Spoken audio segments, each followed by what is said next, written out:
I really liked the first one. Yeah, it was cool, wasn't it? Yeah, Um, it's definitely all right. It was you guys say righto? righto. Yeah, it's like an affirmation. It's like righto. It's like okay, It's yeah, yeah. We like have right lots. on. We Yeah, say right right on, on man. sometimes. Right on, man. It's kind of not as common. Not as common. We have all kinds of weird terms. Uh, yeah, but I feel like I don't notice them, and you have to wait until I say something strange and then point it out. Yeah, I'll just be quiet for like a long time. Be like, what was that? How are you? Pretty good, Jen. There's just the pervasive God-shaped hole in my heart. Never completely full, but yeah, pretty decent. I had a call with my grandma before this, so it's really nice that she's still alive and I get to talk to her. Like, yeah, it's really cool.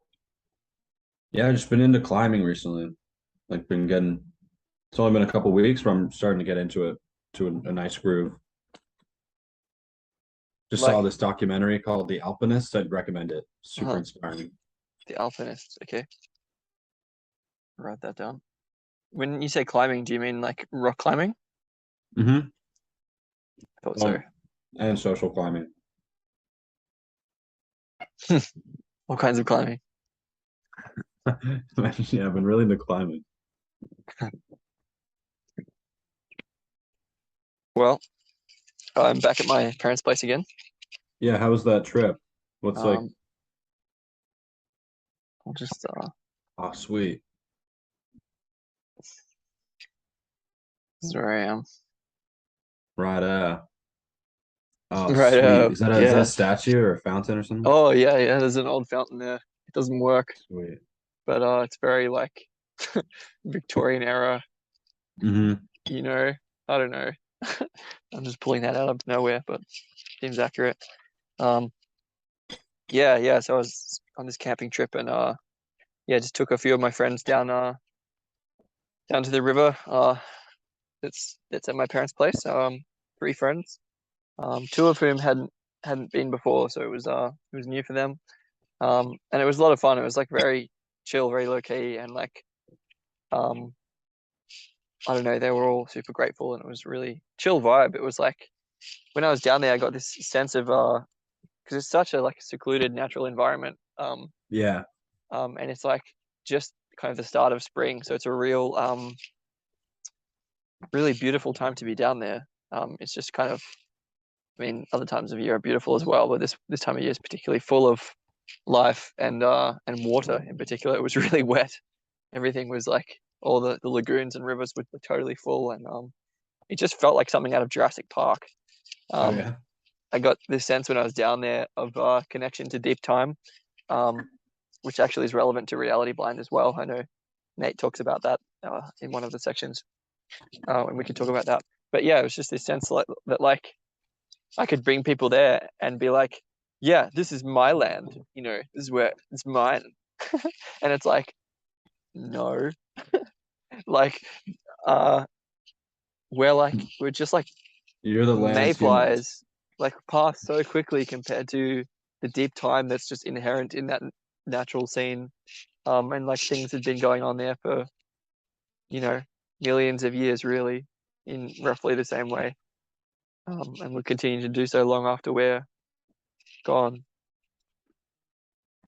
And that was just, I don't know, I just got this sense of, man, we really have no idea as humans what the heck is going on in the world. And just like emphasizing that as like a starting off point and then a kind of coming back to, like, that's for me, I think the idea of, hey, well, we really just don't know.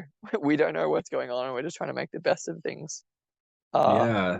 in a Like I sense. definitely want to have a I want to have a conversation with Tall, get like some Yeah, like an outside perspective. yeah.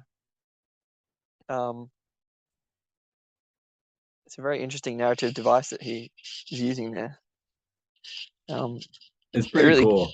yeah, it really gives me like insight into his mind. He really has got this kind of science fiction bent that I think is really cool.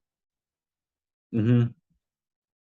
And I was thinking we could actually go through it if you wanted to. I don't know how involved of a discussion of reality blind you wanted to have, but I was like making little notes about each of the little pages as I kind of passed through Yeah, them. that'd be fun. Um, yeah, because like some useful stuff and some stuff to disagree about and like work out where I disagree about and why and that sort of thing. And I feel like you had a similar sort of sense from memory. Yeah. But I didn't know Bottlenecks of the 21st Century was a book. No, I That's didn't cool. either, to be honest. I didn't realize he was going to send that, so that's really nice of him. Mm. Did you get both volumes of Reality Blind? No, is volume 2 out? I don't I know. didn't know it came out yet. I don't think it's out. Okay, okay, maybe it's not. But That would yeah, make I sense.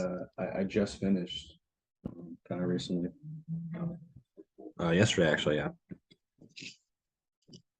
Yeah, how funny that you finished it on the same day that I got it. Hmm. Not surprising in a way. I mean, I it's know. like I think that proves that aliens built the pyramids. we're connected. Everything's connected. Yeah, it does prove that. You're right. Uh, uh, I don't know what to tell. Like, I just finished my bit about this camping trip. I didn't exactly. I feel like the most important thing that happened was like I was like bringing these people there that are all like open enough to some sense of just open. They're just open people, just open to some sense of that there's more going on than meets the eye, I guess. Um, in the world, in life, in reality, and Yeah, and we're blind to it. we're blind to it. Reality blind. Reality blind. Yeah. Um, but that we can become conscious of the fact of our human limitations. But it's weird. There's this weird intersection there where like the scientific types tend to really emphasize like the fact of cognitive biases and the limitations of our perception and stuff like that. But then simultaneously want to say, no, we have a kind of coherent grip on the world and we can get answers and we can know what's going on. Whereas I'm wanting to say something like, I don't want to denigrate our ability to make sense and perceive and those sorts of things. Or I feel like there's a sense in which the scientific way of doing that kind of reduces what humans are capable of that I'm resistant to. Uh, but at the same time, wanting to say, well, our, we need to stay humble. So there's some combination Mm, of like humility and I guess faith in our own potential that I feel as if okay, that sort of nice. perspective is getting mixed up on um, in both ways. Don't know if that makes sense. Okay, We could flesh it out a little bit more as we go through okay. reality So blind. there's like a polarity that hasn't been like kind of synthesized there. Something like that, yeah, yeah. Um, or it's one of those things where like you have both of the polarities kind of working against each other rather than working with each other. Hmm. Yeah. Um, anyway, when I took these people there, I kind of there was a couple of moments where it was clear that I had some kind of something to say and something to express and some kind of something towards like a reason why I brought them there or something that we could do together, like something about what we were there to do. And I wasn't quite able to uh, spin it together at that time for I don't know, just um, for reasons I just didn't quite have it together. And it just gave me insight into the fact that I can not only choose carefully who I bring to a sacred space like that, but um, that I can establish a bit more of a rationale as to why, and to really I don't know, try and take this coherence thing that we've been talking about and trying to emulate and work on and bring it to more people, which sounds suspiciously like spreading the good word. um, yeah, so it's not as if I would be proselytizing. It's not my intention. Anyway, that's what I've been thinking about the last couple of days. Thanks for listening. I can't hear you. You're muted. Funny. You should have let me go longer. Yeah. Um, what was I gonna say? Oh yeah, I brought up the book Evolutionary Enlightenment before, and it talks about how like this impetus, this like deep innate feeling of wrongness, and that like we need to contribute to like a cultural enlightenment. That like it's not us, it's like this eros universe like wanting to work through us. So my sense is that it's that like wanting to spread to other people. Cool, cool, And I cool, think cool. like yeah, We and just I have to think get that out of the it's way. Keep going. yeah, I think it's just like everything's so much more nuanced than just like black and white thinking. So like spreading the good word has gotten kind of a bad rap type of thing. Where it's like, what about like when you see a good movie and you want other people to see it? Is that like is that like toxic dogma spreading type of thing? But yeah, but I like what Jamie said, like preach the gospel at all times using as little words as possible. But also like we have to use words. You can't use no words, I don't think. I've had this thought at one point, like, so long as there's one monk that says nothing, then the rest of us don't need to say nothing. So long as there's one guy that's Yeah, yeah. completely silent. Uh, That's really fucking cool. I like that. There's the Pacific Ocean. You want to see it? wow, beautiful. Where are you? Is this Santa Monica still? Yeah, I'm actually gonna go up on my roof because the sunset looks like it's shaping up to be pretty cool. Um, yeah. So what did you bring up like in that moment? Um, I forget exactly the words that I used, but it was, the central idea that we've inherited the power of gods without the love and wisdom to steward that power responsibly. Um, and just that as a basic framing, and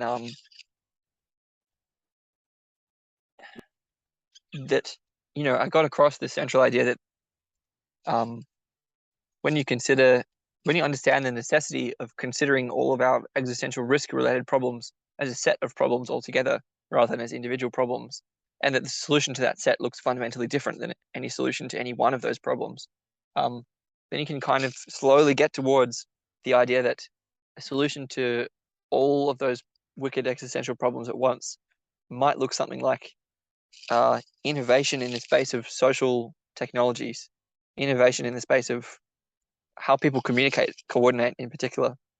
Um, and that gets us straight away into really interesting territory of like, okay, if it's something to do with language, if it's something to do with the way that we show up with each other, then there's a way of presenting those things that is kind of lecturing or presenting. But if it is actually something to do with the way that we speak and the way that we show up with each other, then we come to the idea that I can't actually capture using my words exactly what I have a sense that the direction of a solution might be, because Mm, that's actually not the nature of the thing. The nature of the thing, right, if it right. has something to do with our language, is that it can kind of be demonstrated or kind of pointed towards indirectly by something to do with what we say, but not exactly captured in the words that I use. Um, Yeah. does that And land? it's like using yeah, and it's funny because you're using words to describe that now, which is like pointing to the thing that's pointing at the thing. But I get you. And I think like yeah, that's what Jordan was saying in the conversation, like the meta sense making. He said it'll like it's troublesome to use like game A mechanics to try to anything involved with game B. So he said it'll be more like poetic or something. Yeah, Um, but I don't know exactly figurative what that rather than looks like. literal. Yeah, Um, I get what you mean though. Um, but it's kind of like uh, Zen is a really good example of this. The Zen literature is full of metaphors, and they're really good at using like basic everyday objects. Uh, one student asks a Zen master, "What is enlightenment?" essentially, and then the Zen master is like, oh, the cypress tree in the yard, and like, okay, it's just a Zen koan, like it's supposed to be random and ununderstandable and all those sorts of things. But I guess the point is that it's like pointing to truths using a different kind of language than like descriptive, scientific, analytical, mapping out all the individual parts of it. It's more there are some things that can't actually be gotten at in that way. And I guess you have to have accepted that that is the case, but um, it is in fact the case. Hmm. um, yeah, and so then you get to figurative ways of speaking that are able to point to things that can't be captured in descriptive terms. They have to be implied. It's a hard thing to get at because it's like we can't actually agree or disagree about whether there are things that can't be captured in language because if the scientist is like, oh, you can't prove that there aren't things that can be captured by language because you can't capture them in language. Um, so it's like changing the rules of the game in a really deep way. There's a chicken that's about to jump onto my table. Do you want to see? Yeah, please.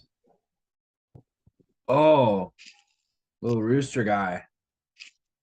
She's saying hello. He's really Suddenly- curious. He's seeing Reality Blind and he's like, oh, this Oh yeah, reality blind. seems like a good text. Maybe I'll Yeah, they talk about chickens in there too. At one point. he knows. It's a she. Maybe she knows. No, she's Does she have a name? no. Unfortunately. We could name her. Agatha. I don't know why. Agatha the chicken. Mm, Hello. that lands, yeah. She's curious. Anyway, That's cool. Are they just like free roam? yeah. Yeah, just a few of them. My mother likes to keep chickens so that we can get some eggs. And they just roam around in our backyard. So cool. Are there any Agatha's getting predators down. out there? Any predators? No, we have sheepdogs. Three of them. One of them is just here. I don't know if you can see her. Mm. That's Ebony.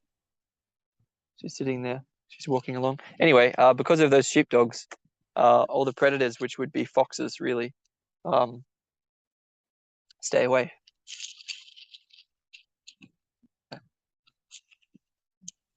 Man, I think I'm doing this thing where we touch over an idea which is kind of really hard to express, and then I just kind of say enough so that I express that I understand the thing. And to anyone that would be listening to it, probably including you, it's like, what the fuck is Sam talking about? And I want to make more of an effort to like take one of these ideas and really kind of flesh out what the thing is. But you know, maybe just in general rather than specifically right now. Yeah, sometimes I notice my brain kind of shuts off, like it just shuts down with like calibrating when it gets like too meta and it's like kind of intricate. It's like I can kind of contemplate it, but then when I go to want to speak it, all of a sudden it's like, wait, what the fuck? And then it just like I just kind of shut down a little bit. Not always, but it's definitely something that happens when exploring things that are hard to put into words. Yes, yes, and I think that's a one of my main limitations is the my tendency to go off into those intricate abstractions, I guess, that are how my mind likes to go. That's the direction it likes to go, and that's just not necessarily a good thing if you want to actually communicate with people. Yeah, it might not be super necessary, but it might be necessary to know that there are those things that are tough to explain. But one thought just came to me that like it's like then like you can't see the label from the inside of the jar. I Yeah. feel like it's impossible to not be inside of a jar, no matter what other jar you're looking at.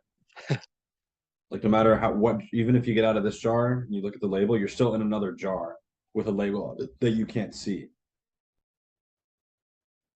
Does that make sense? Yes, I'm trying to understand what Like we you're. have metacognition, Uh-huh. but how many levels of like meta to recognize like yourself?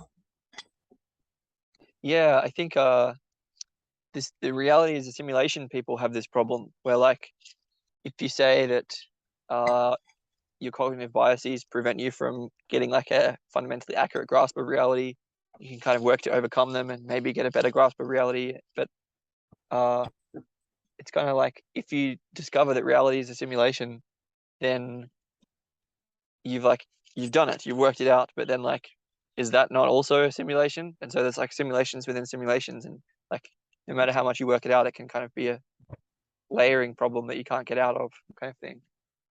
Infinite regressive simulations, something like that. Yeah, totally. Okay, I see. Yeah. So what I guess we can go to reality blind. Like Yeah. what's been standing out to you? Oh, well, a lot of it seems pretty solid and good for people to know. Like I'm on the human behavior section at the moment.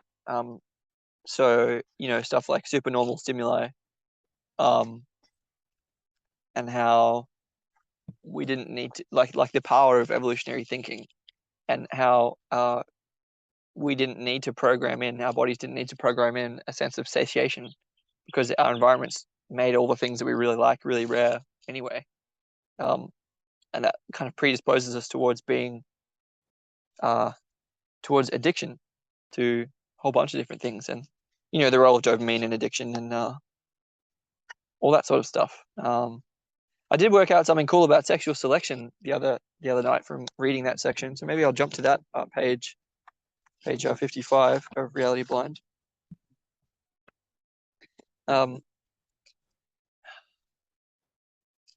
So if we consider the what's it called? Peacock. Forgot the name of peacock for a minute. Anyway, the males have these massive tails, these elaborate tails, and they're really like not a good idea to have in the sense of natural selection because they cost resources to grow. They make you more detectable by a predator, and they make it harder to escape a predator. So for like three different reasons. Yeah. Um, So that's like natural selection, bad. like going against itself. Yes, yes. And so what he says is that all three of these negative fitness hits must be outweighed by the female peahen's preference for males with larger, more ornate tails. Sexual Yeah. competition, in this example and in many cases in nature, has been a stronger force than natural selection. And the reason I thought that was cool is because I realized that sexual selection is about risk, where the functioning of sexual selection kind of predisposes that all these males have solved the natural selection problem. Like they're all in the reproduction game, which means they've already solved the survival game. But then to compete against each other, like intra-species competition against other males, they're kind of like pushing up against the bounds of natural selection, where like the males that are like make the riskier strategies of having the more ornate tail, make them more likely to be chosen compared to other males, but also make them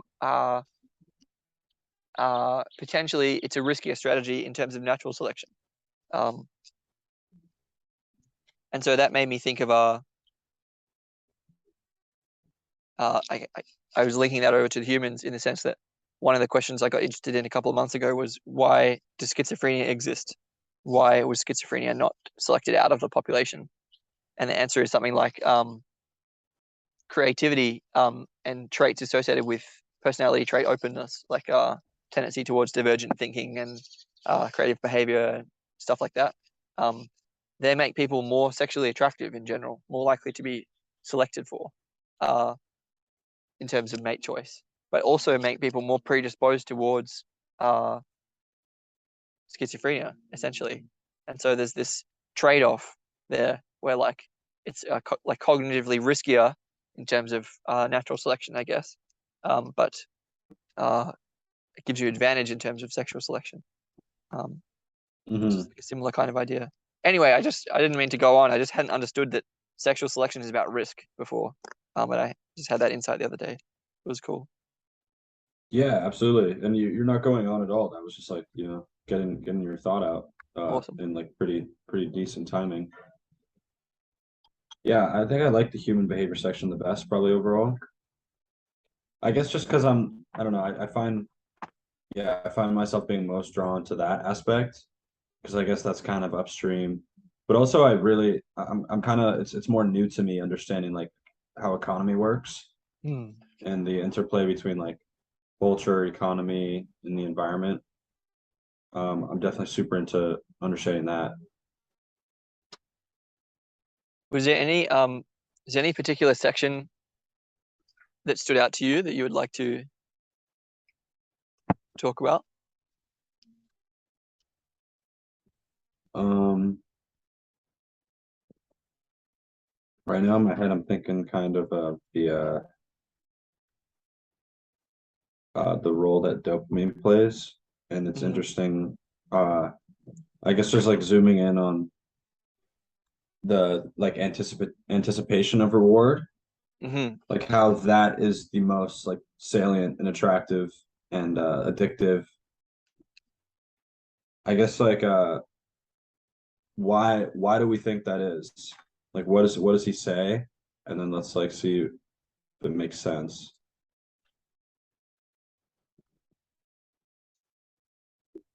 Yeah, so the question is why is it novel things? We're looking at the section called You Almost Win. It's the unexpected reward. Stupid. Page Yeah, yeah. 59. Um, yeah, so essentially the idea that like um the things that are around us in our environment that are like predictable, that are familiar, are not very likely to be dangerous. And so there's a Mm-hmm. built into our perception is this tendency to pay attention to things that are Noticing changeable. the new stuff. Yeah, Say my noticing the the new stuff. potential threats. Yes, yes, yes. Or potential rewards. And so that's the other thing is that like uh for example, we have movement uh detecting rod photoreceptors in the periphery of our retina that are like uh coded to get us to turn our uh orient our gaze, orient our heads towards movement in our periphery because you know uh it's adaptive to pay attention to things that move because that kind of novelty is a potential risk. Um, so it built into our perception, not just in terms of like how we make choices or something like that, but physiologically built in and physically built in is what I mean. But what else we were going to say? Yeah, basically, dopamine has been linked to. It's basically a reward chemical. I mean, it's the functioning of dopamine is extremely complex and interrelated with other neurotransmitters, so it's not really appropriate to kind of reduce it to one thing. But what we can say is Right, that right. um, it does play a big role in uh, the reward, the feeling that's associated with uh, an unexpected new thing happening. So this is why the slot machines, this is why gambling works so well, is that the reward, like the potential for reward, the uncertainty about whether you're going to get a reward, is actually a more powerful motivator than the certainty of getting a reward. Yeah. Um, Yeah, because I think I don't know if in that section he talks about how when the monkeys like figured out that if they like press a button, they get some sort of super rewarding thing. But like once they keep doing it, like the level of dopamine goes way down because yeah, they just know that it's going to happen.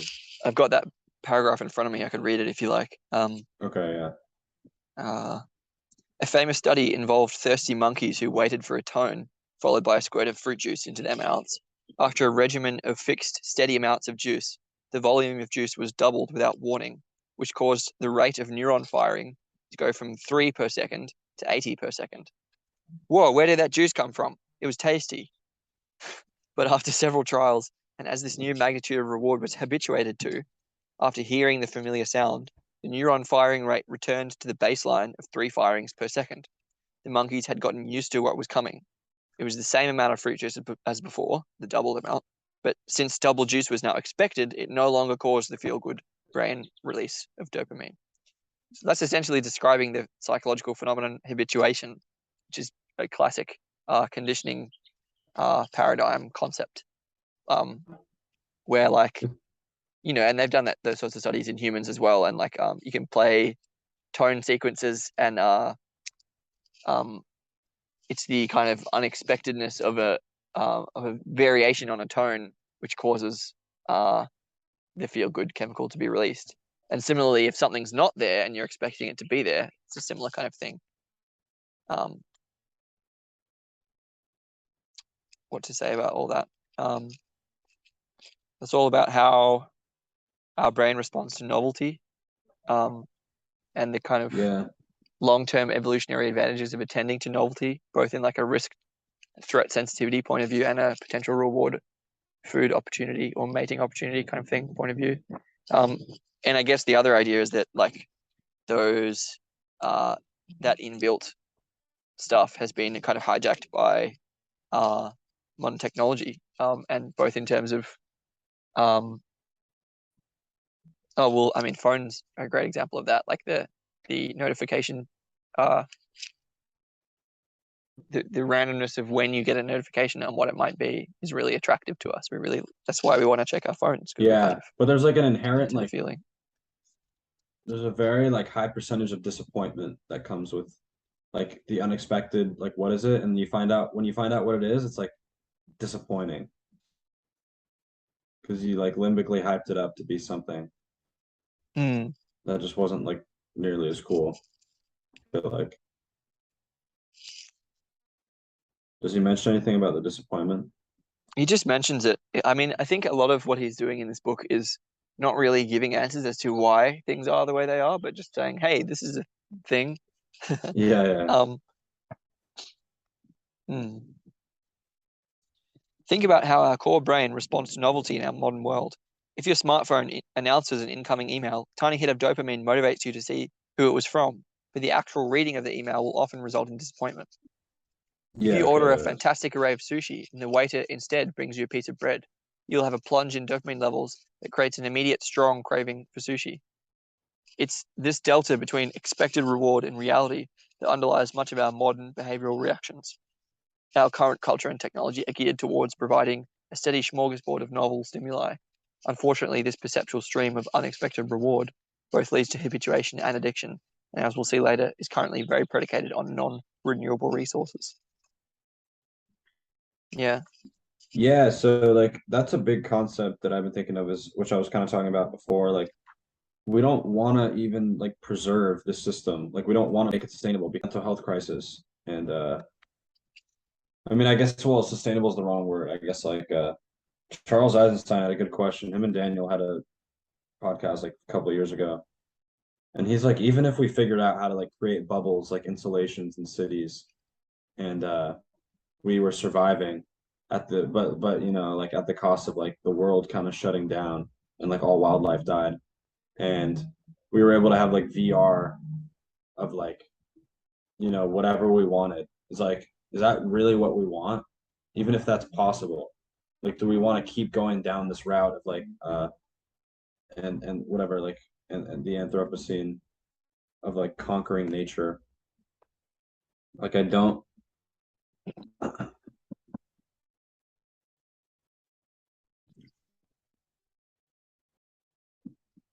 Yeah, I just think like if we're trying to only look for changes in economy without fundamentally changing our consciousness and culture, then it's like we're still gonna have the same problems.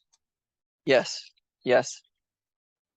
I mean, that's such an important idea because like so many of the uh so much of the problem space and solution space is confined to the realm of our physical relationship with the biosphere and our physical infrastructure. And there is in certain quarters, but mm, in a lot of places that I hear this sort of stuff talked about, there's no acknowledgement that uh, the what we build and why we build it, and what we do and why we do it, are predicated on human motivation, human values, human choices. And that's all in the realm of values and, well, not only psychology, but at least partly psychology. Um, And like Daniel would say, like there's an interrelationship there where like the our building of certain spaces, our building of certain tools and things, uh, they influence they change the way we feel fundamentally. They change what we value as well. Um, the paradigmatic example of that is the plow and how the invention of the plow fundamentally altered society right down to the um, theological, mythological level. But there's a feedback process there where, like, well, our values, our mythology, our religions, kind of impel us to, or don't impel us to create in certain ways, to create certain things for certain reasons, and then those things in turn affect our thinking, affect our motivation, affect our values, etc., etc. So you have to change them both at once. You can't just change one of them. Yeah. And I think one of my favorite things is like we have to learn to think in wholes instead of in parts.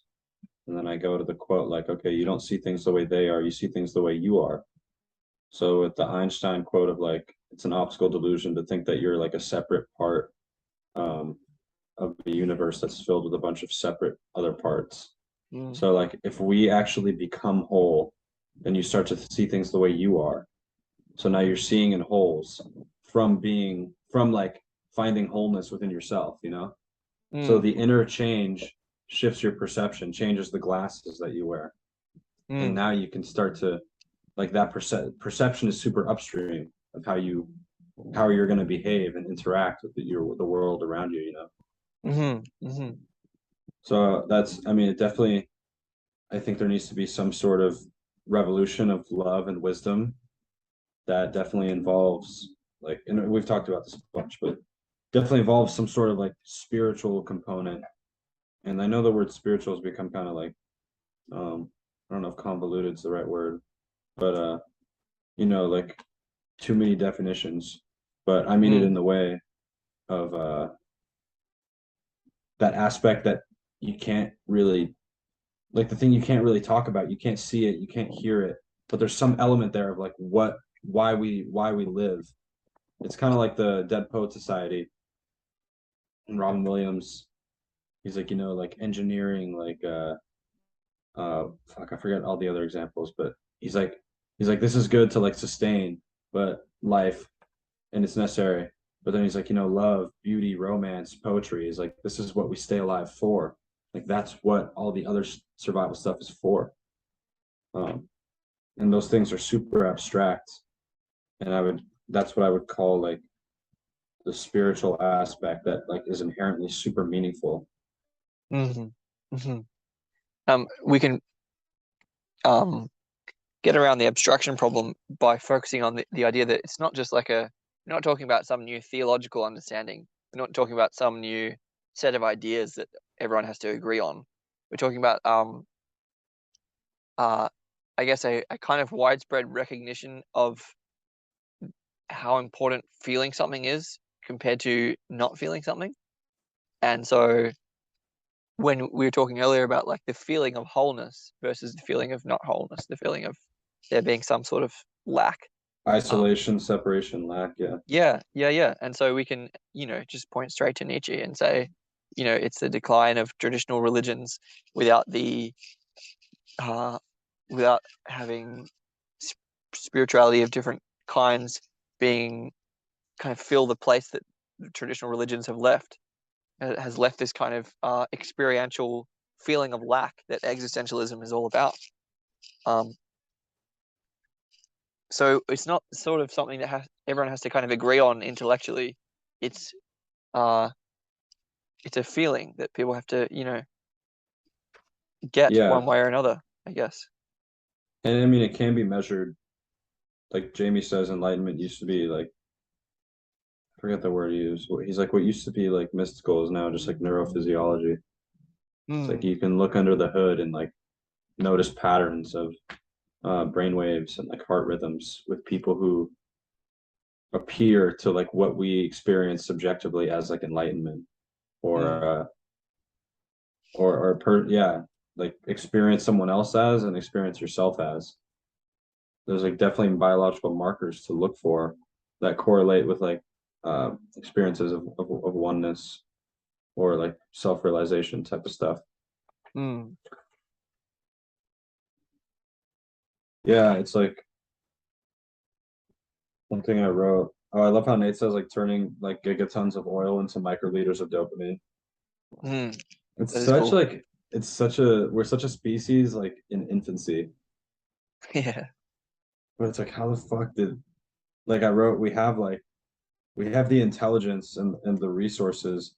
We just lack like collective love and wisdom. Like it's literally it's such a deep truth. Such a deep truth because it's like who's using that wisdom?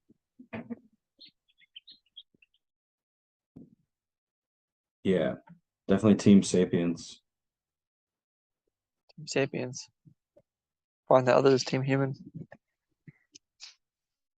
I really struggle with this sort of stuff because when I hear myself saying these sorts of things, it feels esoteric. It sounds esoteric. It sounds like I feel as if I'm in a minority, and Hmm. we're talking about something which can't really be a minority thing. Like to talk about a fundamental revolution in human consciousness, like that is a pretty cool, pretty radical idea. Um, but it needs to not be. Yeah, we all have nervous systems, and you can make it like physiological because we have things like biofeedback. But it's like, hey, there's like certain latent capacities in our nervous system that will fucking dramatically shift what you relate to as your identity, and then inform like your decision making and your behaviors and your perception about what world we're living in. Like, what is all this? You know, Right. like you'll want to connect with nature, and Yes. you'll like Daniel talks about how like if you're not outraged, you're not paying attention. And by the same token, like the other side of the coin is if you're not overwhelmed by beauty, you're not paying attention.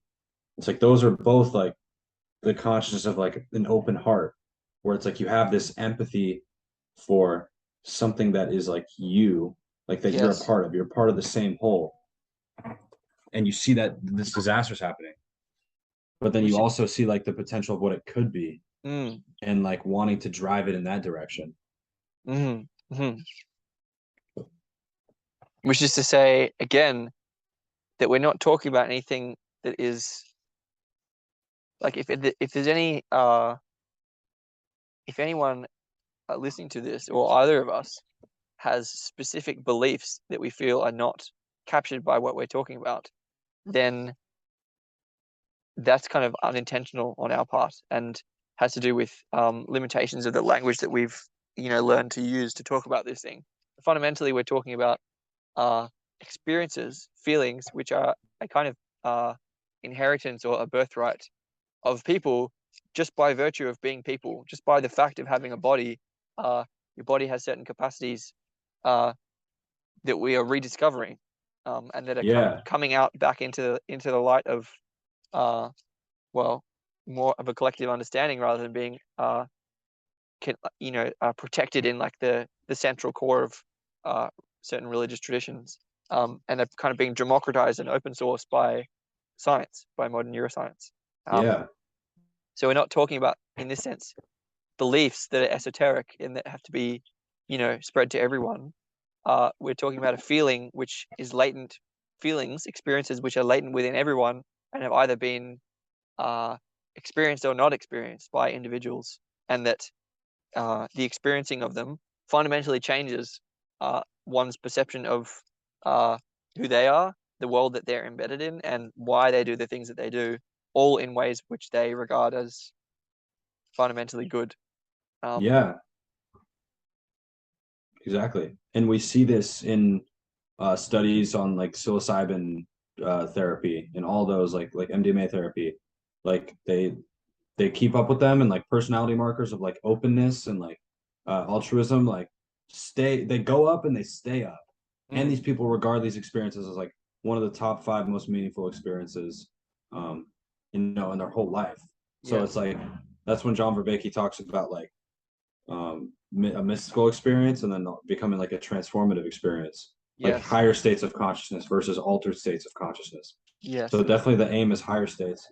But one thought I had was, I mean, it's kind of like one thing Jamie says in Recaps the Rapture is that like we are hardwired for the mystical and mystical experiences. And it's like we've just like not gone to that region in that capacity in our nervous system, which Hmm. kind of this isn't a perfect Yes. metaphor, Yes. but it would be like if a fucking if bird culture somehow evolved into something where because they can walk and they can fly, but obviously they're birds, they fucking fly, it's inherent to them. But imagine they just walked around because that was the cultural norm, and they never actually like looked at their wings and like had like started flying around to use that capacity. Yes. It's And not then a they perfect forgot. metaphor, but it's that. That's a great Yeah, and metaphor. then it's And then like they you forgot that forget. they had wings. Yes. Yeah, So it's essentially humans rediscovering. We're essentially saying, "Hey, we have wings, and we haven't been using them." yes. Yeah, it's really a lot like that, except it's tougher because it's something abstract and it's like it's just a Yeah. perception shift. Yes. It's like the same tree is there, but it's like, hey, and like you don't have to take mushrooms, but that's an easy thing, an easy example to use. But like, hey, like take this, look at the same tree, but it's like now you just fundamentally understand it different. Like the Yes. meaning that you project onto it, I would argue is definitely more true, and you're seeing it more for what it actually is compared to like the the Aboriginals talk about how Westerners have like they only see like the surface level of reality Hmm. and they lack this inherent depth that contains like the unifying golden thread that connects everything. Like it's like in braiding sweetgrass when she's like, okay, like you've seen a tree, you understand it, you've studied its characteristics, but have you learned its song, you know? And there's something that's like getting in, dropping into the heart Hmm. instead of just staying intellectual. Right. Which is to say, well, lots of things to unpack there. One of the things that we're saying is, it's not about taking psychedelics. It's that taking psychedelics is one route to uh, a certain class of experiences, which overlaps Yeah. with the kind class of experiences that we're talking about. Um, but that's not the only way. It can also be done by fasting or by breath work of different kinds, or etc. etc. Lots of different ways. Um, Yeah. and measured again by neuroscientific means. Um, what we're talking about there is something like, oh, there's one other thing I wanted to say was it's also not about coming away from normal everyday reality, in a sense of there's a way in which experiences like that have kind of been perceived by our culture as, well, it's kind of not useful because it's kind of impractical and strange, and it's like over there and we don't know what it's for, and it's like, why bother? Why is that interesting? Why is that useful? And the answer is because changing your perception on like a short term kind of timeline over like a couple of hours, say, can then uh, attune you to the fact that level or layer of reality, that kind of experiencing of reality, is latent the rest of the time. And so it's like, and again, that's been mapped neuroscientifically. Robin Carhart Harris has done a lot of that work where like psychedelics, among other experiences of this kind of like downregulate, turn off the default mode network, which is essentially a Hmm. disinhibiting of latent perceptual capacities that are arguably uh, more easily accessed by other cultures that have a tradition of this kind of thing, and like knowing that it's important and doing it, which is exactly what you're talking about. Where like um, it's not about uh, it's not about like taking you away from the normal tree in your garden, which you look at every day. It's about uh, having an experience where you see that normal tree in a different way that helps you to really appreciate that tree and to see it. I guess it is to see it in a different way, but it's like to see it as more of itself as well. It's kind of complicated thing that we're talking about here because it's like kind of both seeing it differently than you normally do, but also seeing it as it really is all the time. It's kind of like aspects of the tree that you just ignored normally, you really see for the first time. Yeah. It's like you never actually looked. and then you're finally seeing it. My tree that I'm it's literally right there. Yeah. Oh, what a nice view too. Yeah, man. I'll Dang.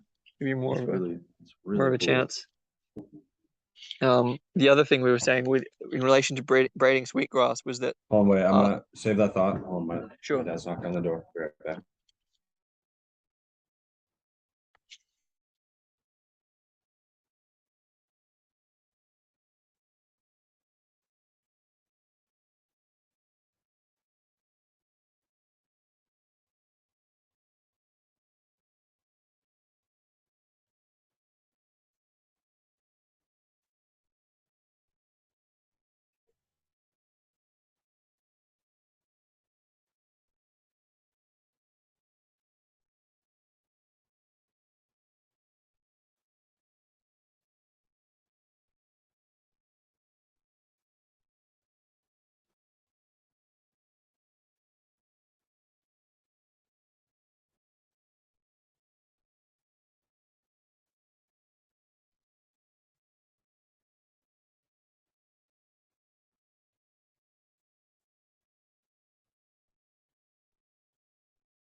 Braden Skeet Grice. Oh yeah. I was thinking of just continuing to talk while you were away. Uh and I didn't, but I was thinking about it. Anyway, it would have been kind of funny. Yeah, so in braiding sweetgrass, essentially what you're saying is that uh uh again, broad brushstroke, but like traditional cultures have a way of valuing and prioritizing uh perception of the class or kind that we're talking about, such that it becomes normal, doesn't become strange Yeah, and like that's only the default mode accessible, network. yes, once upon a time. Uh, and this is an idea that was kind of described really well by Maciej Eliade, if that's how you pronounce his name, the historian of religions, in a book called The Sacred and the Profane, where he talks Mm. about the how, again, kind of broad brushstroke, but traditional cultures would uh, have a way of they would sacralize everything that they did, all the actions that they did, all the practices that they had. That would be like building a uh, roof for a house, or making a boat, or going hunting, or you know, uh, foraging for fruit of different kinds, or different ceremonies that they had, or whatever. It's like all of these activities. It's not like they had some activities that were like, oh, now is when we go to church kind of thing, and the rest of the time we're just living like normal people. It's like, no, there's a way of doing everything, which is kind of a uh, an acknowledging of the presence of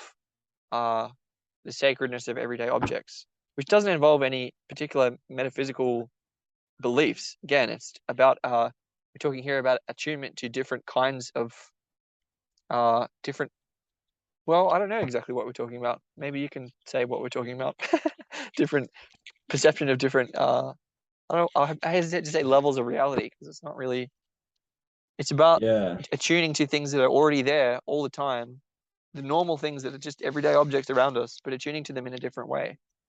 right. So is that like the same state of consciousness, or is it different? Because Sam Harris was talking about this with Adyashanti, where it's like they're like, yeah, awakening experiences are cool and shifting, um, but they're like, you know, to be like truly awake and self-realized is like for um it to coincide with like normal ordinary consciousness, which is like another layer behind. And I wonder like if that they're saying like that awareness to accompany every state of consciousness, opposed to only when you're in like a non-ordinary uh mystical state of consciousness. But I wonder, does like baseline normal waking consciousness, is it stay there and you just have a different perception of it? Or is it fundamentally a different state of consciousness because of your awakeness? And I guess it's just like an abstract model that we build, and it might just be like words. But what do you think about that? Yeah, I mean that's a tricky one again. It's kind of like this thing that you're mapping there, where um, it's kind of again a place where dualism and monism shows up, where where there's kind of one of the reliable products of experiences of the kind that we're talking about, awakening experiences, is a fundamental insight into the wholeness, the unity of reality, the unity of things, the connectedness of things, which is the way that Adyashanti would talk about that as kind of a felt sense of intimacy with all things that comes from the heart center rather than from the head. Yeah. And you're talking there about how well, often it's a shift from ordinary waking consciousness to a higher state of consciousness that can elicit an awakening experiences, often, although not always, or not necessarily. And so the question is it something like, is that insight into unity kind of dependent on being in a higher state of consciousness? And if so, doesn't that kind of preclude us from the utility of normal waking consciousness? Like, what role does normal waking consciousness have if the experience of awakening of unity is dependent on a higher stage of consciousness? And I think part of the answer you also pointed to, which is that there's a division there kind of inherent in what we're saying, which is that, okay, we have normal waking consciousness on one hand, on the other hand, we have higher states of consciousness. That's a kind of duality, right? Just like black and white. And so in this case, we could argue that, like, generally when you divide things into one and two, one thing is labeled as good and one thing is labeled as bad. And so, like, the pretty the low IQ version of doing that here would be to say that higher states of consciousness, those are good and we like that. And normal waking consciousness, that's boring and bad and we don't like that. And that's like very much a dualistic model of things, right? And so we're not talking about that. We're talking about something different, which is to say, the higher state of consciousness can, again, elicit an awakening experience. But if that awakening experience is genuinely an experience of oneness, of wholeness, of unity, then that includes the unity of normal waking consciousness and of higher states of consciousness. And once that awakening experience can be kind of stabilized, which is to say it persists rather than goes away again, then it can stabilize in such a way that you have the ability to have insight into that knowledge or feeling of unity from normal waking consciousness, just as you can in higher states of consciousness. And then the division between them is no longer, it's not that one of them is better than another. It's equally accessible. But then just to kind of tie back to the final question that you asked, which was about, well, is there really a neurological difference between having the insight of unity from normal waking consciousness after it's been stabilized versus, let's say, just ordinary normal waking consciousness? Yeah. And I actually think that's a scientific version of a similar kind of duality. Because it's like we're talking there about measuring it in brainwaves or something like that. Like we do an EEG scan and work out, okay, is someone that's like enlightened, but they're experiencing normal consciousness, let's say like Adyashanti, someone like that, versus just the same me or you. Well, is our normal waking consciousness different in terms of brainwaves than their normal waking consciousness in terms of brainwaves? And I think, I don't know, but, well, I don't know, but what would I say? I think there's a kind of dualism. I don't think science escapes that dualistic model that I just pointed to. And it's like, there's kind of a way of saying there, okay, well, there are some brainwaves that we want that are about oneness and unity, and we like those ones. And there are some brainwaves over here that are not about that and are about separateness and non-enlightenment, and we don't like those ones. But we're not saying that either, because again, it's a dualistic model. So it's like, in the same way that with a higher state of consciousness, it can be useful if it elicits an awakening experience. Well, those brainwaves also might be useful if they kind of can help us get towards an experience of awakening. But then once you've kind of had the insight, you want it to be sustainable, durable, stable, not dependent on certain types of brainwaves. Does that make Yeah. sense? Does that make sense? I'm Yeah. pointing out that the Yeah. dualistic model persists, whether it's brainwaves or states of consciousness that we're talking about. Yeah. No, and I'm really glad how well you grasped kind of like my inquiry. into that because it's kind of tough for me to even like it's another one of those things that's kind of complicated in my head to think about. It's like what are we defining a state of consciousness? But I think paradoxically, Sam talks about how the paradigm of like there being a witness and like watching the river go by is like that is not enlightenment because that is still a form of separation versus like the I am that realizing like there is only the river and there is only consciousness of the contents that arise. There is only like experience itself, like sound is hearing type of thing. But then to say that there's a certain self-realized awake experience in every state of consciousness paradoxically kind of implies that there is like a witness there that comes online, you know, Yes. opposed to like being entangled into that state of consciousness. Yes. Or maybe it's like full circle type of thing where it's like you have to go through the witness phase to like get to this place where you're like, oh, I am that. I think we're coming up against one of those things again that are uncapturable, unspeakable. Uh,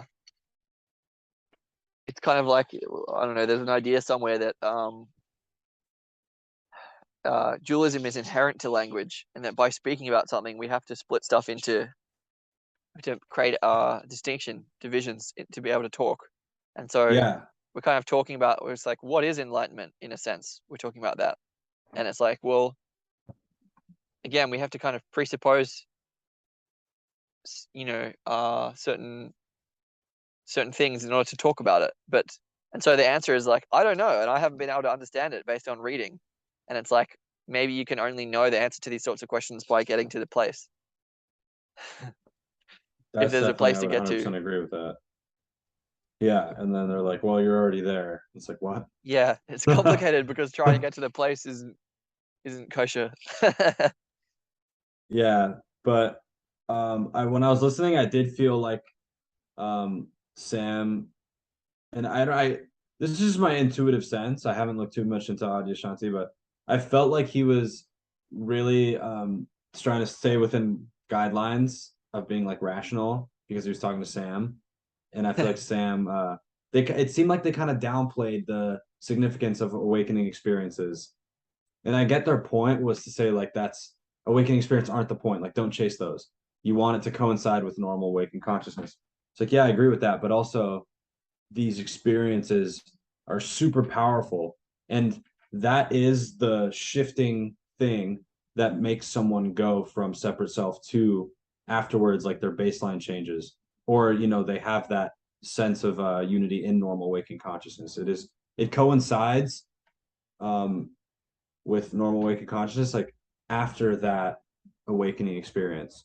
And I mean like to go to the Yes, brainwaves yes. thing, they're definitely like I've heard that monks kind of like walk around in alpha brainwave patterns and people who have had near death experiences like live more of their time in alpha, which is like a more like relaxed kind of like it's like a calm and alert type of thing where yeah, like before that they were kind of in beta, which is like what normal waking consciousness is or maps to type of thing. Yeah, yeah. So yeah, so what came up for you? Oh, I guess. just part of what you're kind of talking about there is similar.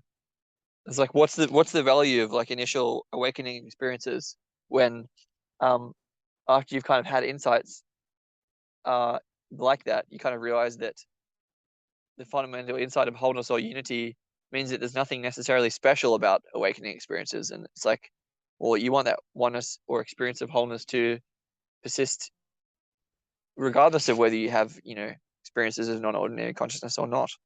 And I think that's true, but in some sense, that's a place that you have to get to. And I know a lot of people that have become stuck on I guess you want to say the near side of that problem where it's like, okay, well, there's nowhere that we're trying to get to, so why are we going anywhere? Why is there any seeking, And I see that I understand why that is the case. Um, but on the other hand, I think that doesn't quite make sense in the sense of, well, if you're not seeking anything, there's a sense in which, well, seeking and not seeking is itself a duality, and you're saying, oh, not seeking is better because why are we seeking anything? And it's like, well, that's not seeking doesn't seem to me any better than seeking, and seeking doesn't seem to me any better than not seeking. And it's like, I think whichever of those paths that you choose, you just have to understand that there's another path that you could also choose if you want to, but you have to choose. Like, we can't not. Sometimes you have to operate in duality, or like there are levels of experience. There are times in life when dualities are there, and you choose one or the other. Um, so I think a lot of people use the oh, it's not about doing it this way or that way thing as a kind of excuse to avoid trying. That's a complicated. Maybe I'm taking this in too far away from what we were talking about. Part of the question, one of the questions that's been coming up for me over the last, well, a long time really, is at some point in my life there seemed to be a fundamental difference between the life I'd lived before and my insight into the reality of, I guess, mystical experience, but it's not exactly what I would call it because I didn't have a big awakening experience or everything like that. I just had times when I became really conscious of why the ideas that I was interested in interested me, like the reality that my ideas pointed to. And I think we're talking here about the question of like, how do you go from like just normal people living and not being interested in philosophy or in psychedelics or in mystical experience or in spirituality or religion of any kind? What are they missing? What's not there for those people? And probably ultimately they have to be the judge of whether or not there's any lack. But I guess I am saying that that difference between just normally living as 21st century people tend to do and having some insight into these matters, it's important. It's really important. And I think that I'm getting towards there the importance of the experiences that you're talking about, the importance of feeling the thing that we're kind of pointing to, because it's not something that you can kind of convince people into. It's not something to persuade Yeah, people of. It's something that has to be seen. 100%. Yeah. Shit, what was I about to say? Yeah, I don't, oh well, okay. I mean, this is just hypothetical, but it's like Andrew Cohen would call that the evolutionary impulse, like having that that seat, like you didn't really choose it, but you just have like this feeling. Adyashanti actually called it. He said he caught like the spiritual bug, and he said it just like happened, and then like, you just Yeah. can't not seek after that. You have this feeling that like is very, very strongly inquisitive. Um, and some Curiosity, people, yeah, some learning. people just don't have that, and it's like, is that what determines whether someone has it or not? And I guess it could be a nature versus nurture argument, but also like I have heard like a metaphysical framework that's like kind of made sense, or I guess makes sense, but I'm not saying it's true. But it's kind of like the idea of reincarnation and like the level that your soul is at, and having like a more developed soul, you have like deep subconscious curiosity and drives towards these things that seem to be driving humanity towards like more sapience. Or like if you look at humanity, like deep time humanity as a species, like as aging, Mm. like that innate curiosity is like the leading edge Mm. that's kind of like aging humanity developing into a towards wisdom, towards like more adulthood in the Uh-huh. arc of species lifetime. The impulse to growth. Yeah. Well, I think there's truth to that. I think part of this is a really deep East and Western dialectic that Daniel has talked about before of being versus doing, and maybe being versus doing and becoming. And I guess one of the things we could say is that there's advantages and disadvantages to kind of each of those camps, if you like, where um, the positive end of the doing and becoming stuff has to do with growth and development and evolution and all the good things that come out of curiosity and learning and the pursuit of the new and the progression of humankind and what Jamie would call the frothy edge of evolution and all of that kind of end of things. And that's all hunky dory. But then on the other hand, you have seekers that are not satisfied fundamentally and are always looking for something. And so never really being where they are, never really satisfied with what they've got. And so there's both, like, I guess I'm saying, an advantage and a disadvantage. Again, a duality of those strategies, if you like. And similarly, on the being side of things, well, like, the advantage is that you're content and that you don't need anything other than what you've got. And so, well, that's great. But then there are aspects, there are it's like a deep principle, deep metaphysical realities, deep metaphysical aspects of reality that have to do with growth and becoming. And if you're just oriented towards being, then you're kind of not attuned to that part of yourself, or not acknowledging the inherent tendency of people and of just reality to evolve, to change, to transform, as it has over the course of our conversation, for example. And so it's like, again, this necessity to kind of be able to have both and to be able to be content in your constant seeking and to be able to be conscious of your tendency to grow and transform while being content. It's kind of like there's a way of taking both and doing that is, I feel, essential. And not saying, oh, being is a good thing and we should be aiming to just be and not do it all, and that's shitty. And we don't like the West because we don't like our own tradition, kind of thing. Like a lot of Orientalism is like that. Like, oh, go the East, down with the West. Just very, very broad brushstroke again. And the other way as well, which is like, oh, the East, they're all just nihilists, and how good is the West? I don't know. You get what I mean, though. It's like, again, this duality thing comes up, and it's not one or the other. That's the point. It's both at the same time, but also using them both at different times. It's not like doing this in such a way that you don't get either of them. It's being able to, like, cycle between them at different times. Yeah, matching state to task. Matching state to What task. I was trying to think of, like, what actually I thought of one earlier. There needs to be a name to that. Like when you're Opponent processing. It's called opponent processing. Okay. I So, thought sorry. earlier my word was musician of consciousness. Ooh. Being like being able to turn the radio dial to whatever state of consciousness. But I guess just like a musician, because I was like, okay, like you just play the instrument, you play the notes that you want to play, and that note being a certain state. But okay, so that's what it's called, opponent. Oh, well, that's one model for it. I mean, it's one of those things, again, that's like, we'll try and give it a name. Yeah, I mean, it's so just like a essentially, label yeah, for that exactly. phenomenon. Opponent processing comes from cognitive science, I think. I got that from Viveki, I'm pretty sure. Okay. Where there's all kinds of dialectics built into evolution at all kinds of levels. Like, one example is the dialectic between the sympathetic and parasympathetic nervous system. They're in a constant dialectic of stress response versus calmness, or homeostasis and, like, temperature regulation or pH regulation, or examples in the brain of the hemispheres are kind of in this dialectic, or the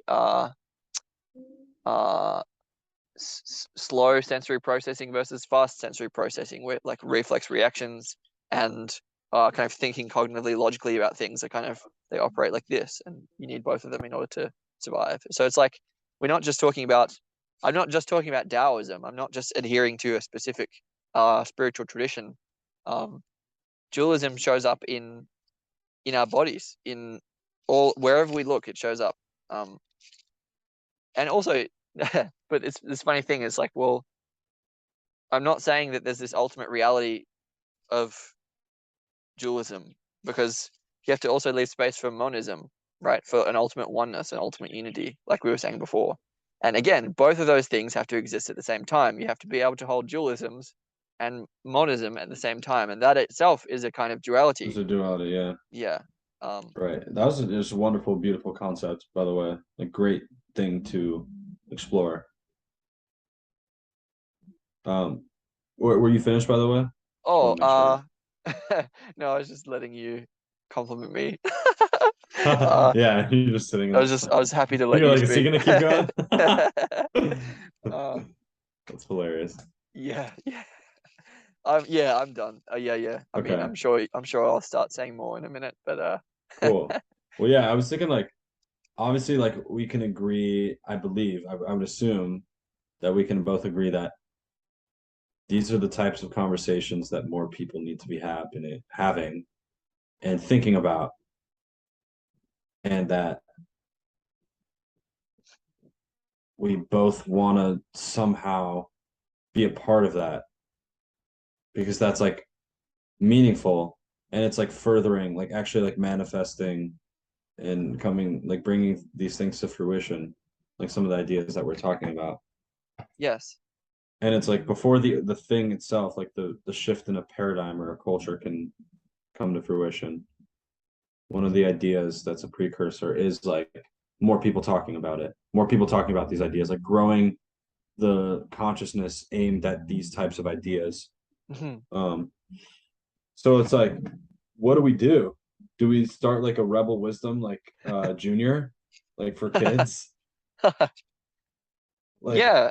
Um, well, one thing that we could kind of dial in on right away is that in what you're saying, there's a kind of, I guess, a presupposition, which is that there's something fundamentally different about what we're talking about, which is versus what a lot of other people are talking about. And I'm really interested in your sense of what that is. What's different about what we're doing?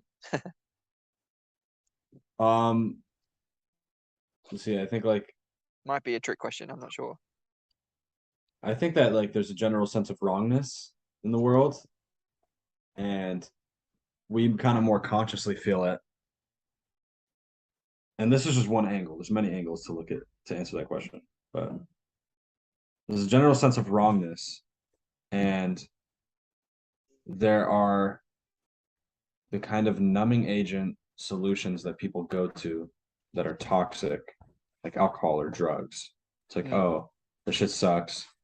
I'm domesticated, a potted plant, conform to an insane society, well adjusted, but more unconsciously, not actually arriving in the front of their mind that there's like deep rooted problems, but more just like unconsciously going down a path of trying to escape being well adjusted to an insane society. hmm Ultimately, like just avoiding it, you know? hmm Um, and I guess like what I don't know, what do people talk about?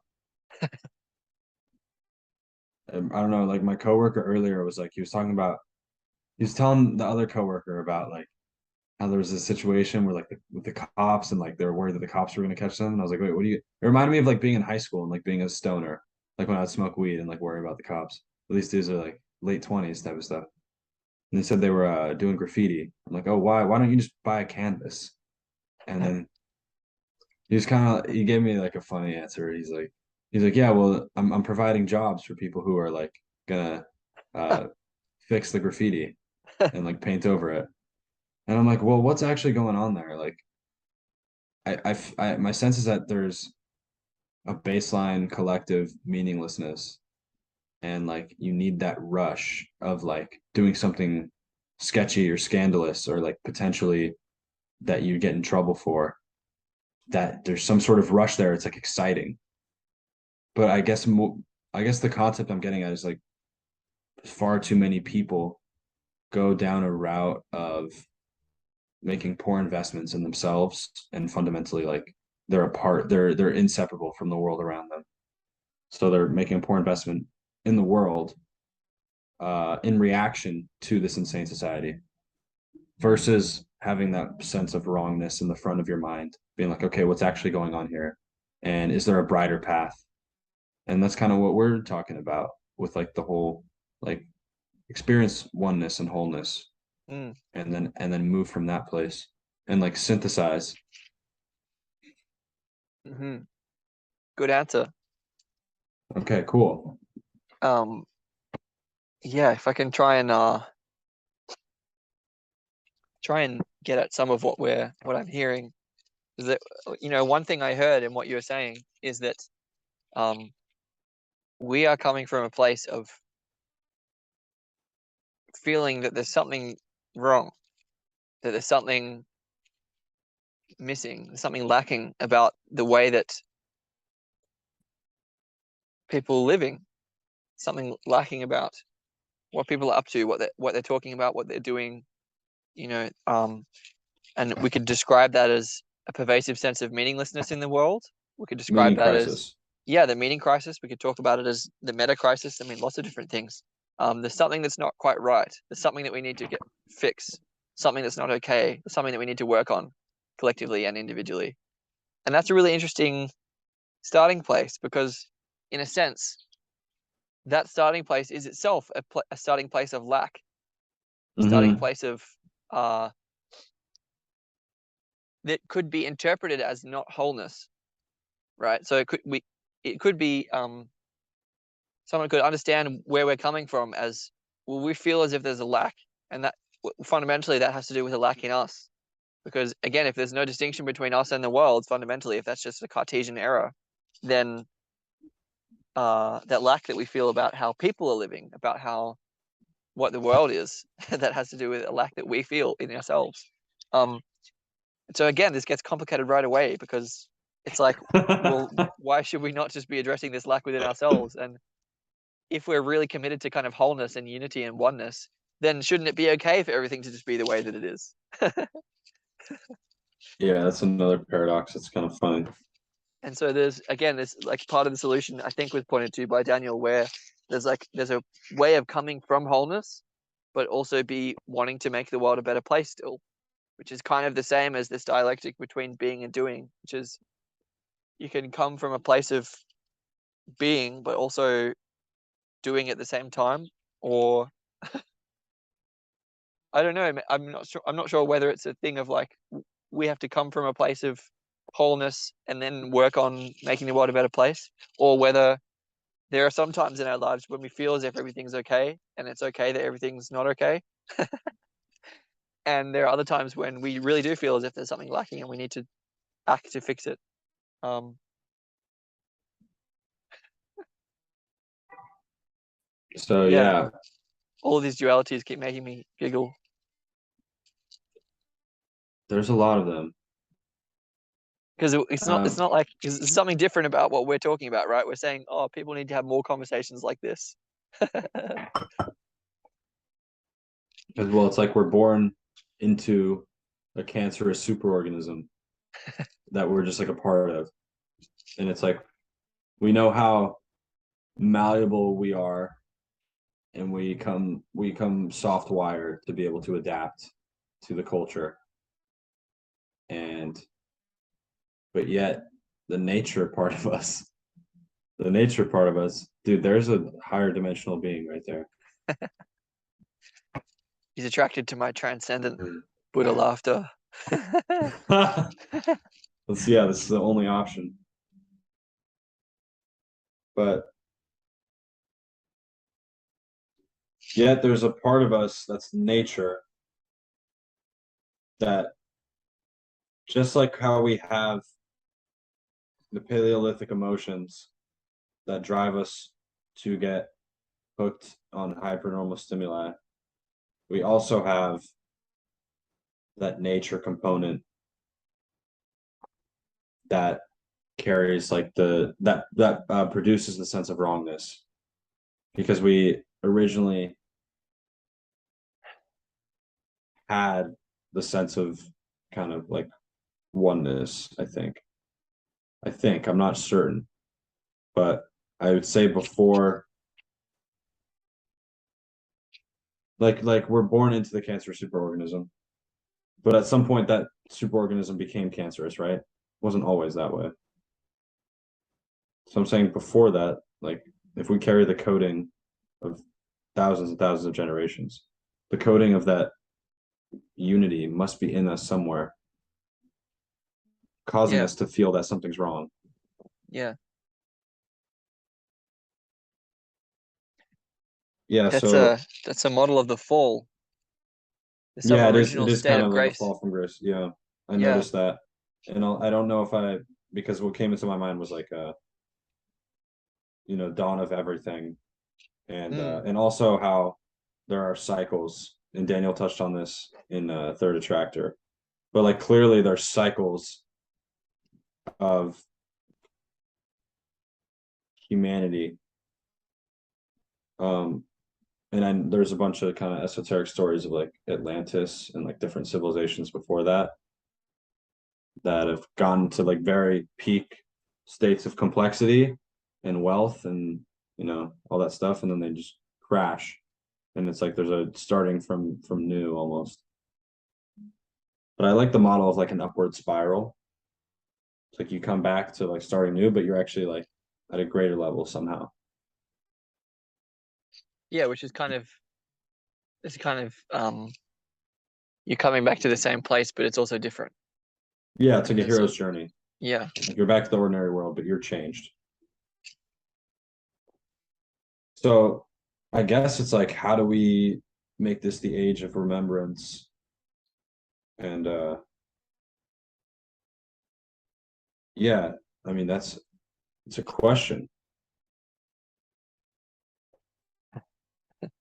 I think you and I And have more questions than answers, and that's oh, good. for sure.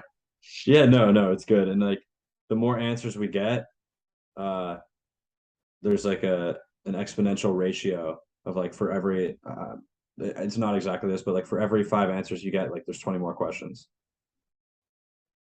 I like that. So it's like the curve of questions keeps going faster than the answers we get, I think. So I don't maybe it know. has to do with the type of questions that people ask. Maybe we're in some way asking certain types of questions that a lot of people aren't asking, but that some people are asking.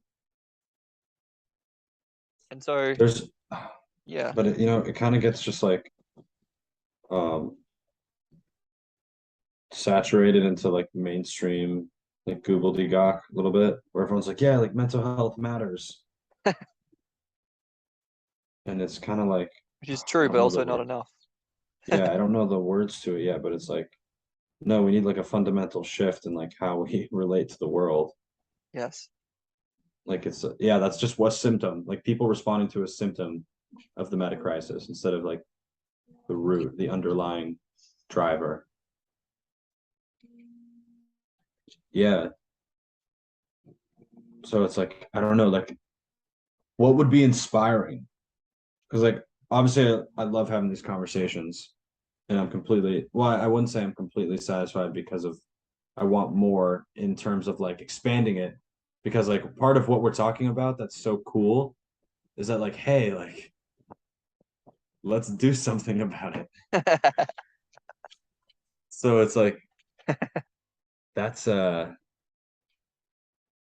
that's kind of the hedonic treadmill I want to hop on. It's like, okay, cool, we got this level of change, but I want this level of change now. Like in Maybe a we're sense. saying, well, I don't know what you're saying exactly. I know some of what you're saying, but part of what I'm saying is that it feels like there's something here that exists in the space between us that is a kind of quality of the conversations that we have, um, that feels to me like it's qualitatively different than uh, the kind of equivalent thing that exists in a lot of my other conversations. So there's something inherently valuable or meaningful, which kind of can't be captured by either of those words as well, which exists, I would say, kind of between us in the sense that you and I are kind of holding space for something that I feel is restorative and generative, but that also the thing kind of holds us as well, and it's like I feel kind of held by a certain quality of our conversations that is kind of has to do with what we've spoken about in the past, which is the aspect of our conversations which is restorative or rejuvenating. Um, and so there's a dialectic there of kind of us uh, generating or producing or creating something that exists between us, um, which on our little Zoom screen here looks like, you see how two little images at the top, then there's like that little black line between them. So it's kind of like each of our two little images is contributing to this little dividing line between. So there's something that Mm-hmm. like is dependent on each of us being there. But at the same time, that black line then extends around each of the two little images, and it's like it's on the outside as well, and it's containing us. Yes. So there's a dialectic there, and Yes. it's like, Perfect. well, that's a certain feeling. Again, it's back to what we were talking about earlier. It's like it's not exactly something that we can communicate to other people. So it might seem as if we're just saying, "Oh, look at how good our conversations are. Why can't more people talk about the kinds of things that we're talking about?" But it's like it's not that we're saying, "Hey, that there's certain content that you need to talk about." It's we're talking about a certain feeling that is produced or elicited or present at least in our conversations. And we're not exactly sure why that is, or at least I'm not sure. And I'm not exactly sure what that is. But I know that it's something that my choices, my agency can contribute to, can upregulate or downregulate. And that's something that we have kind of together, we've been learning, we've been training our capacity to do that, to attune to this felt sense that I feel at least, and training our ability to make that thing more present. And so there's a kind of that heals us and also kind of increases our skills.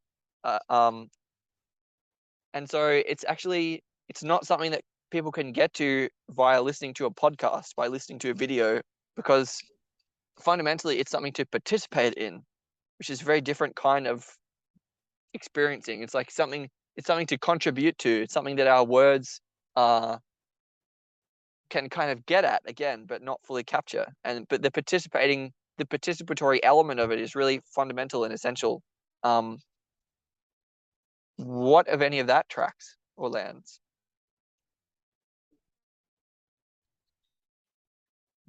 I like the synergy and that we're kind of holding space for something to emerge from the synergy.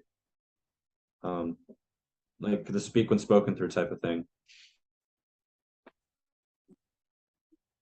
And I think it's a good framework to, if it's an age of synthesis, I like the framework of like finding dialectics and then synthesizing them. Like you have to be able to identify a dialectic before you synthesize anything, type of thing.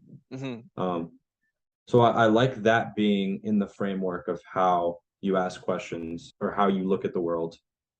It's shown up a lot today, hasn't it?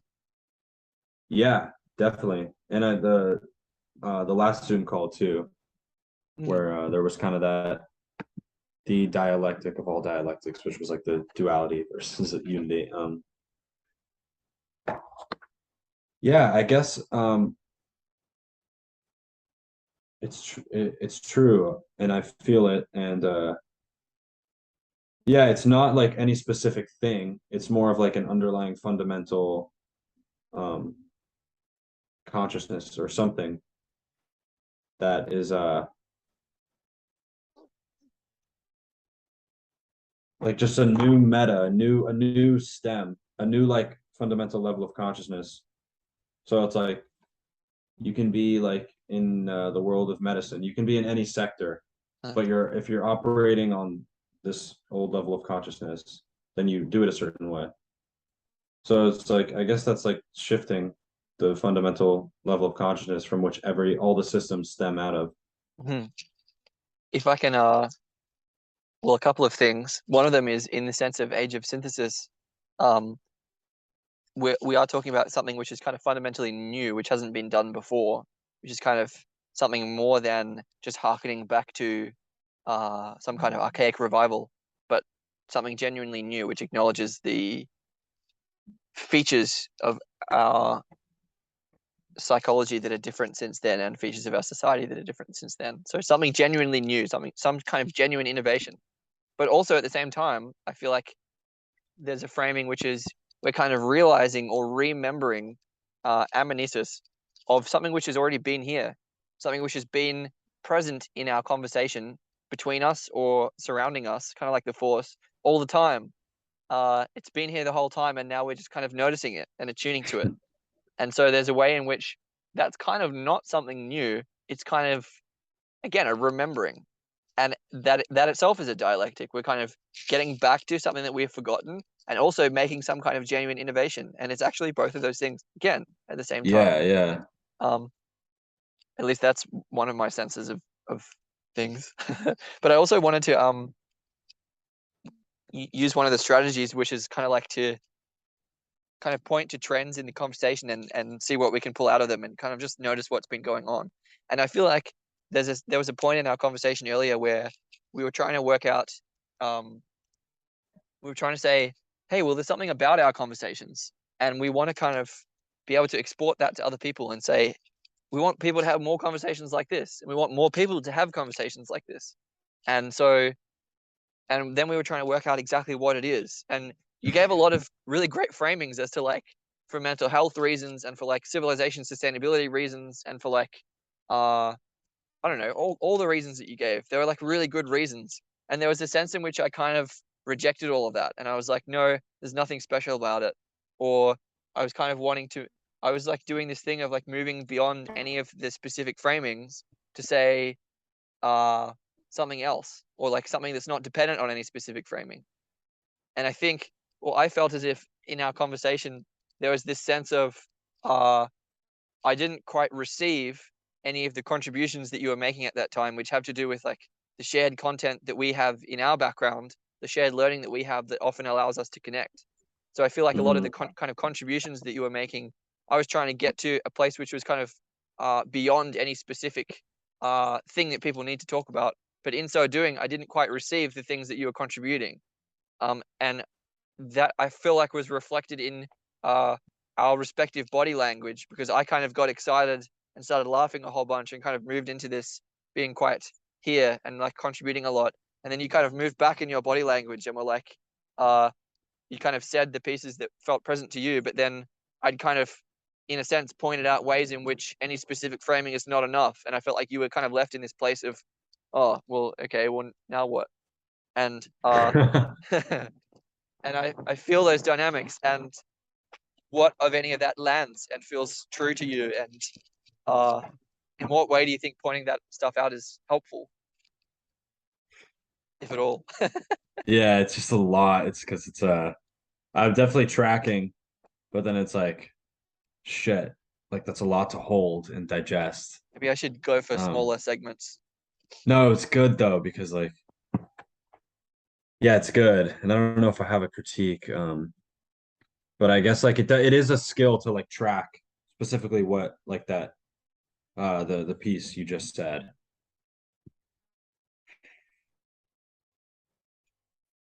I can offer some one small thing. um Yeah. One thing we did last time was there was like a we noticed a dualistic framing, a yin and yang, in actually the background lighting of our Oh yeah, respective Zoom true. screens. And maybe that's a strategy that we can use. In the sense of earlier I was talking about like different body language on Zoom, and I kind of was in this excited space of kind of moving forward and being kind of more involved. And you'd kind of shifted back, and we're kind of there wasn't so much light in your room at that time, and so in terms of all those dynamics, I was entering a kind of more yang phase of the conversation, and you're in a more yin phase of the conversation. For you, that was the dynamic.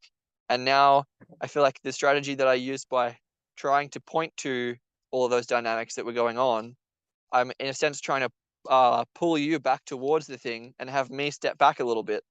And Oh, okay. that kind of manifested Like when a you ping kind of sat pong? up properly in your white t-shirt, and it was more equal, I guess. Yeah, yeah. I guess like what's going on in my inner world kind of is like I've had a general sense of like not feeling uh full functioning brain power, feeling a little low energy. Um and like noticing like a slouch, but I guess not being aware necessarily of like the conversation dynamics and like the ping pong of energy. Um, but yeah, and just wanting to sit up because I'm like, oh, like I should like have a straight spine just because it's good to have good posture. So I guess like my reasoning or noticing uh wasn't super like what I wasn't conscious necessarily of the way that you just broke it down, which I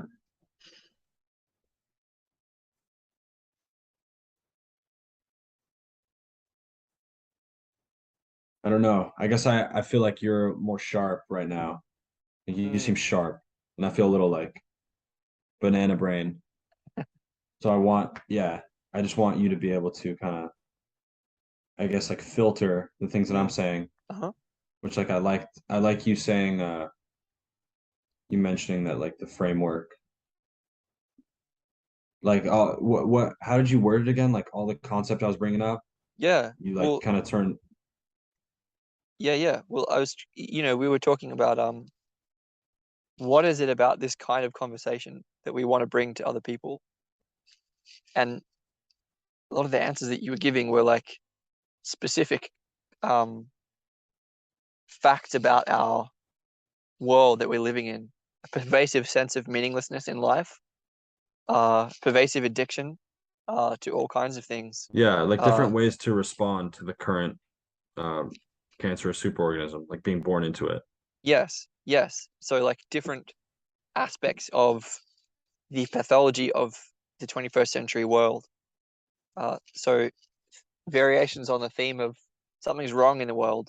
We need to contribute to fixing it, or we can contribute to fixing it, and that the way to doing that might be at least to start talking about these things and bringing them to consciousness. Um,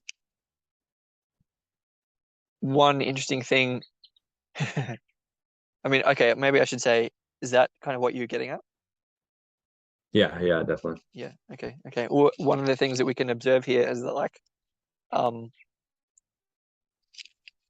I don't need you to be particularly sharp in order for us to get access to What the wants to be thing, spoken through? what wants to be spoken through. And so there's a way in which I think for me the only condition is willingness to show up.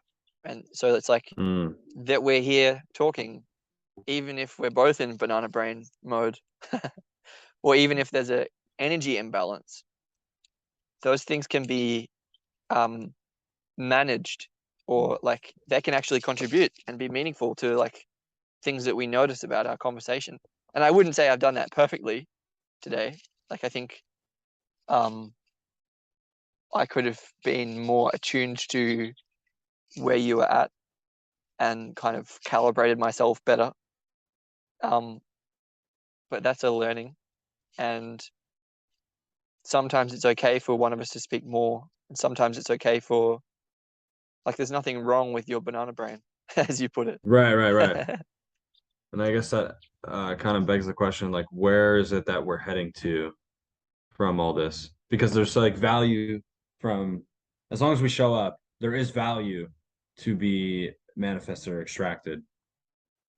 But what is the metric of something being valuable, you know? Hmm. Like, is it just like I mean, it's many different things. One thing is like the social adrenaline, like as Nate said.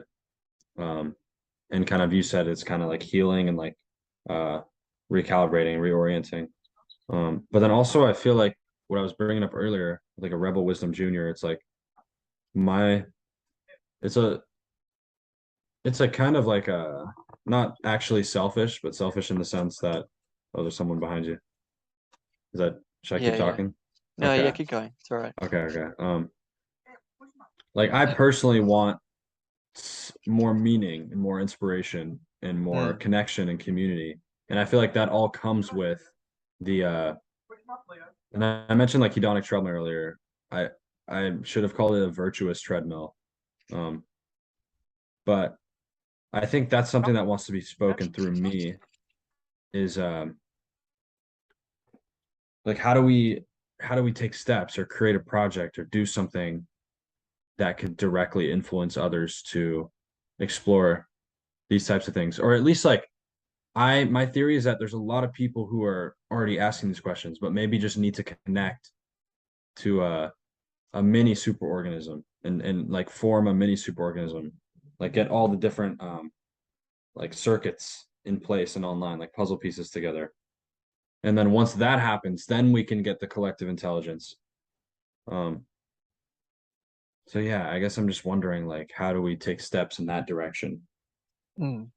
And well, we've already started uh taking one step, which is to share.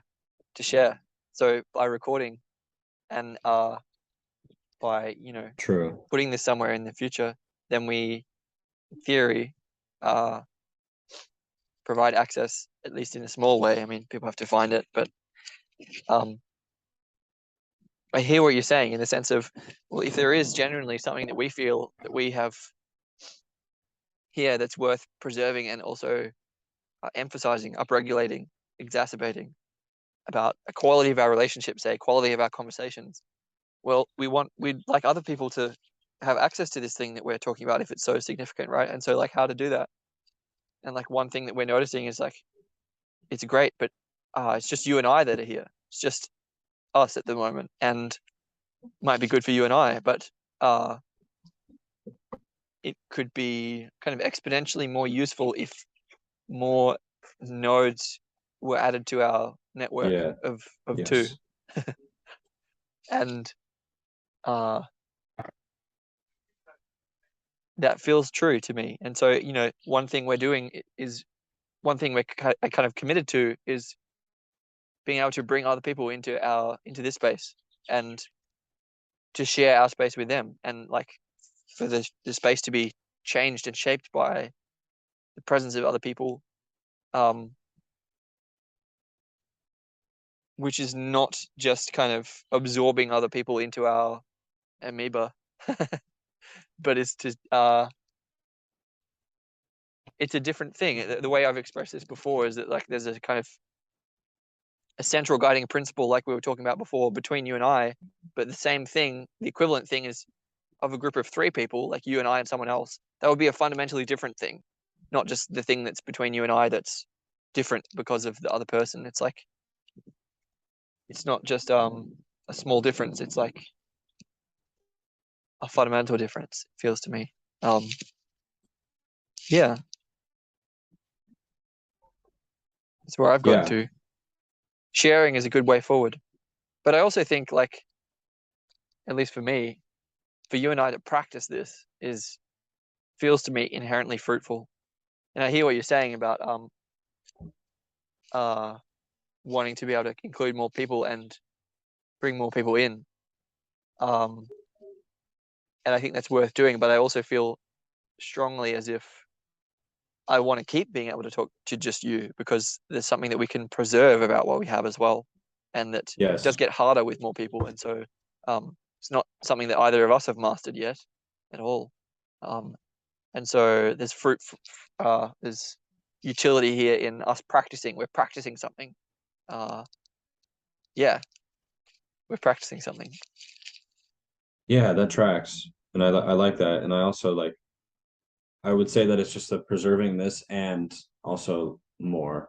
I wouldn't say Mm, that it has to be given up. hmm Um, but yeah, yeah, there is like if we're like Voltron and like synergy like we become like one piece of a greater whole. And it's like that whole is fundamentally different if there's a third person or if there's 10 people. Um, but I think like yeah, it could just be all of them at different times. Like none of them have to be exclusive or like, overtake the other one. So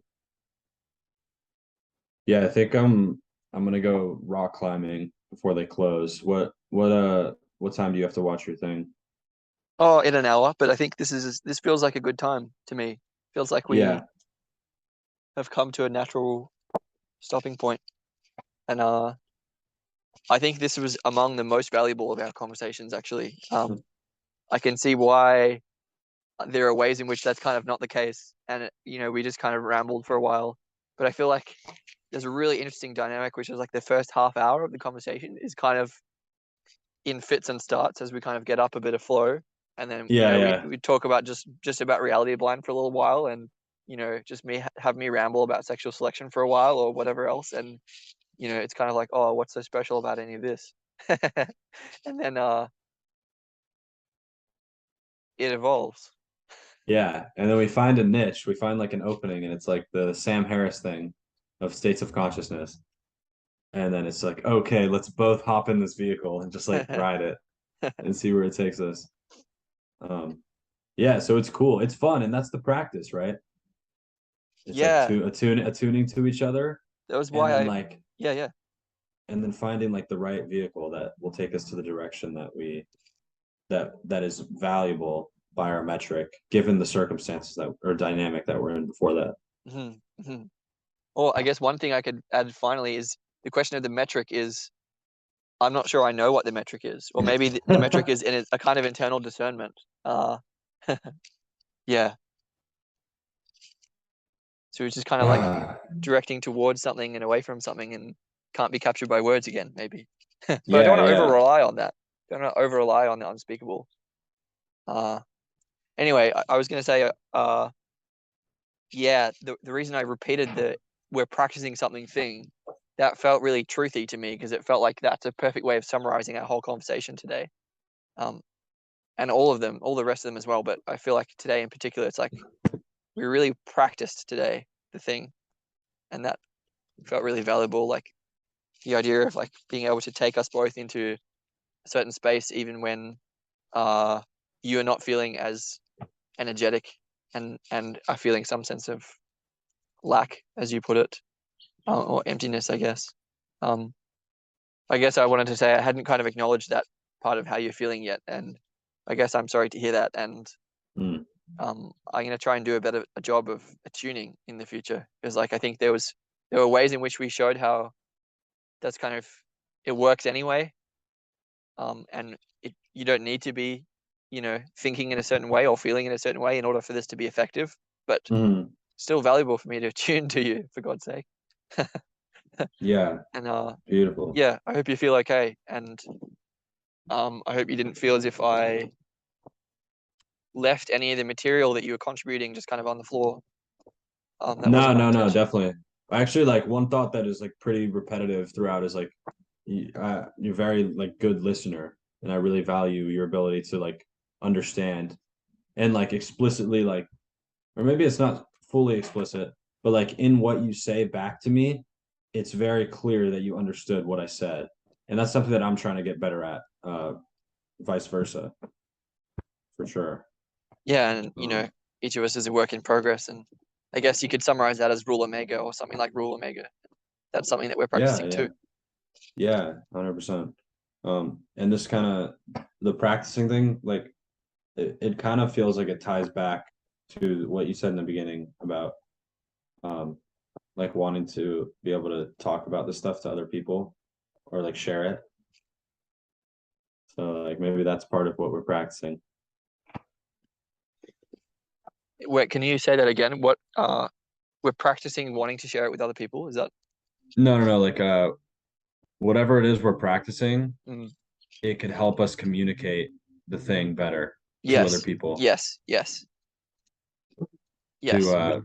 NPCs. It could help us turn the NPCs into players better.